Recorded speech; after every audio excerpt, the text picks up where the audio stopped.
মিরপুরে দুপুর 1টায় এবছরের চতুর্থ সিরিজ জয়ের মিশনে জিম্বাবুয়ের বিপক্ষে প্রথম ওয়ানডে খেলতে নামছে বাংলাদেশ।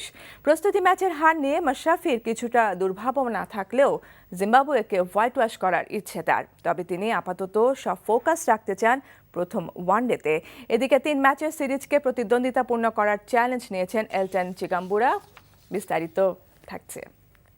অবভিয়াসলি সবাই এটাই এক্সপেক্ট করছে, আর আমরাও আমাদের প্লেয়ারদের আসলে এখনই এই ধরনের মন্তব্য করা ঠিক হবে না। প্রথম ম্যাচটাই ভেরি ইম্পর্টেন্ট।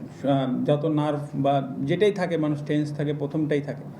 সুতরাং আমার প্রথম ম্যাচটা ভেরি ইম্পর্টেন্ট। প্রথম ম্যাচটা গেলে আসলে তারপরে আস্তে আস্তে আরও কাজটা সহজ হয়ে যায়। Bangladesh is a good team. Bangladesh খুব ভালো দল, বিশেষ করে ঘরের মাঠে তাদের বিপক্ষে খেলা আরও চ্যালেঞ্জিং। তবে ভালো ক্রিকেট খেলার জন্যই আমরা প্রস্তুত হয়ে এসেছি। প্রস্তুতি ম্যাচের জয় দলকে অনুপ্রাণিত করেছে। সিরিজটি প্রতিদ্বন্দ্বিতাপূর্ণই হবে। So it's going to be a good contest in these 3